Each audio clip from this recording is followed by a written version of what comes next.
sommes le dimanche 31 janvier, vous êtes sur I24, il est 13h30 à Tel Aviv, pas de répit dans les violences en Israël et en Cisjordanie. Une fusillade a éclaté ce matin dans la localité de Bethel. On parle à 7h de 3 soldats israéliens blessés, dont 2 grièvement.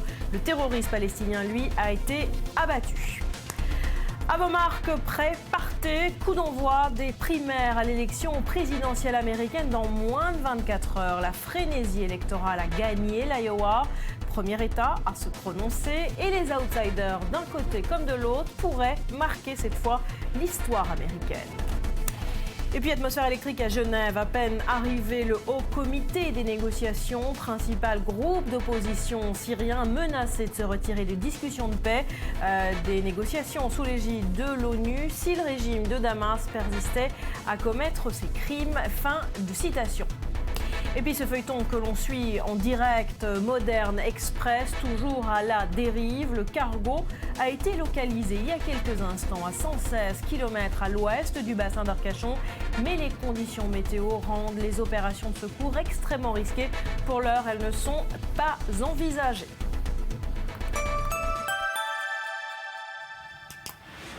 Allez, on se plonge à présent, je vous le disais, dans ce monde extrêmement riche qu'est la bande dessinée. Avec ce festival d'Angoulême qui s'est terminé ce week-end, voici un aperçu du palmarès en images. Le public est au rendez-vous pour la 43e édition de la fête de la BD. Ici, on peut rencontrer des auteurs qu'on ne trouve pas ailleurs, qu'on ne peut pas rencontrer ailleurs. Et moi, je viens de l'Est de la France, donc on est assez, on va dire, entre guillemets, pauvres en festival BD chez nous. Donc ici, on rencontre vraiment des auteurs d'autres pays, des Américains, des Espagnols qu'on ne trouve pas facilement en librairie, quoi. Le festival est également influencé par l'actualité violente. 145 dessins d'enfants envoyés à Charlie Hebdo après les attentats sont exposés. Ça représente un mec qui pleure quand il voit Charlie Hebdo en train de se faire attaquer. Le but de l'initiative, portée par l'association Dessiner, Créer, Liberté, sensibiliser les visiteurs, notamment les plus jeunes, à des thèmes comme le terrorisme, le racisme et la tolérance. Dès le 8 janvier, à la rédaction de Charlie Hebdo, nous avons reçu des dizaines et des dizaines et des dizaines de dessins qui sont devenus des centaines, qui sont devenus des milliers, qui sont devenus 10 000, plus de 10 000 dessins. Expression de cette jeunesse qui affirmait des choses, qui posait des questions, qui étaient heurtées, bien sûr, choquées, qui prenaient le chaos du monde de plein fouet. Et on s'est dit qu'il fallait absolument restituer cette parole-là à travers ces dessins et répondre à leurs questions. Une initiative qui rencontre un certain succès auprès des jeunes. C'est plus facile de dessiner que de donner des mots parce qu'il y a des mots qu'on n'arrive pas à exprimer et dans le dessin, on peut le faire. L'association devrait par la suite exposer dans une dizaine de villes en France. Et on s'arrête sur 2 prix, c'est Fauve. Lise, d'abord le Fauve Patrimoine remis à une BD allemande. Oui, la BD Vater und Sohn, ce qui veut dire père et fils, une BD en noir et blanc muette qui a été créée en 1933 par Eric Hauser. Alors les personnages, c'est un père un peu débonnaire et son fils espiègle. On les suit dans une série de gags qui s'inspirent de la vie quotidienne sur un ton très léger. C'est une BD qui a eu beaucoup de succès lors de sa parution parce qu'elle allait à l'encontre de tous les canons ariens de l'époque, notamment avec le père ventripotent, très éloigné de l'idéal physique nazi évidemment.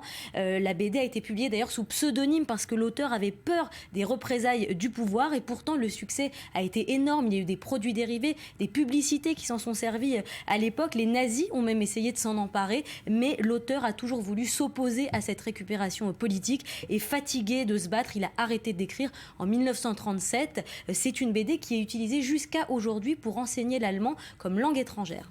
Alors, autre prix décerné à l'album, cette fois, Une étoile tranquille, qui revient tout en images sur la vie de Primo Levi, c'est original. Oui, une BD qui a reçu le prix Révélation. C'est l'Italien Pietro Scarnera qui a écrit cette biographie dessinée. Il l'appelle un portrait sentimental de Primo Levi et il revient vraiment sur les 3 identités successives de Levi, le témoin, le chimiste et l'écrivain. Nous, on le connaît surtout pour le récit de son internement à Auschwitz dans Si c'est un homme. Mais ici, on s'attache à une période moins connue, celle de son retour en Italie en octobre 1945.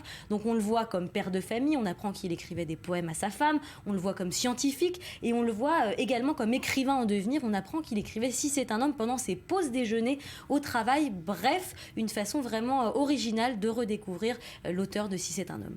Une étoile tranquille, c'est notre recommandation du jour. Merci Lise d'être venue nous en parler.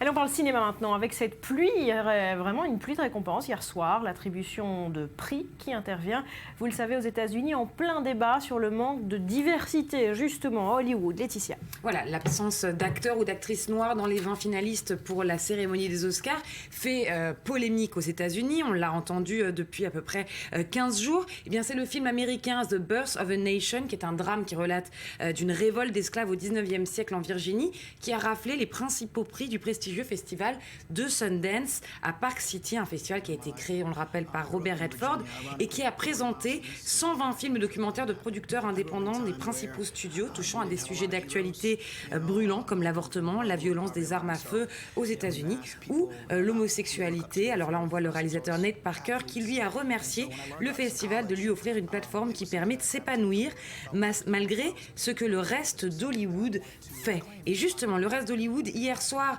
avait les yeux rivés sur cette question de la diversité lors de la cérémonie des SAG Awards, les Screen Actors Guild Awards. C'est le syndicat des acteurs qui remet ces prix, qui est un très bon indicateur des Oscars. Alors la soirée a été marquée par la victoire de nombreux acteurs noirs, notamment le Britannique Idris Elba, qui lui a gagné 2 prix. L'un pour le second rôle, le meilleur second rôle du cinéma, celui d'un commandant de guerre qui exploite les enfants soldats dans Beast of No Nation. L'autre pour avoir incarné un détective tourmenté dans la série Luther. Également Queen Latifah, qui a été, elle, qui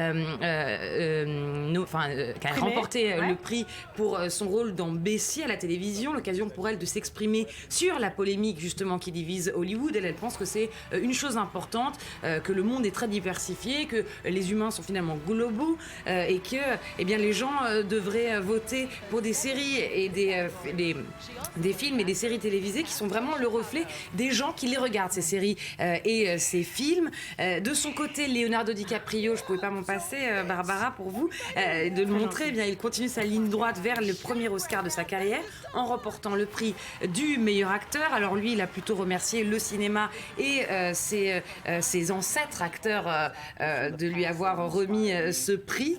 Et de leur côté également, les acteurs du film Spotlight, le film qui fait polémique sur l'affaire de l'Église, l'affaire de la pédophilie au sein de l'Église. Le casting de ce film a remporté le meilleur casting, la meilleure distribution, et c'est Michael Keaton qui s'est exprimé pour représenter ses camarades, et lui a dédié son award à tous les survivants, notamment de cette horrible affaire, mais aussi tous les opprimés de la planète. Et il a aussi également dit qu'il s'en fiche si on va le pendre pour ce qu'il dit, mais que la raison pour laquelle il est fier de faire ce film, c'est justement ça, c'est de se battre pour les opprimés, et qu'il se battrait toujours pour le juste contre l'injuste, et qu'il voterait toujours pour les mecs bien. Voilà, il vote pour les mecs bien, il se bat pour les mecs bien. Je cite. C'est très bien, ces cérémonies qui vont continuer de nous amener tout doucement jusqu'aux Oscars. Ce sera le 26 février. Alors les Oscars le 28. 28 février, on a les Césars en France. Voilà, les rendez-vous sont pris, ces cérémonies qui se poursuivent. Merci Laetitia. Après, je vous laisse tranquille, je vous promets, Barbara. Après, on reviendra. Mais avec plaisir, tant que vous voulez. Allez, on va se quitter sur ces images. C'est parti pour 18 jours de festivités, de basques mystérieux et de costumes enchanteurs. C'est le carnaval de Venise qui a démarré ce matin. Et cette année, le carnaval rend hommage aux artisans qui fabriquent chaque année ces magnifiques costumes traditionnels. Et c'est la fin de cette édition. Merci de l'avoir suivi. Merci de votre fidélité à I24. Restez sur notre antenne. Dans une vingtaine de minutes, vous retrouverez Valérie Pérez pour son magazine Société. Je vous souhaite de passer une très belle journée. Je vous dis à demain et surtout, n'oubliez pas, rapportez-vous bien.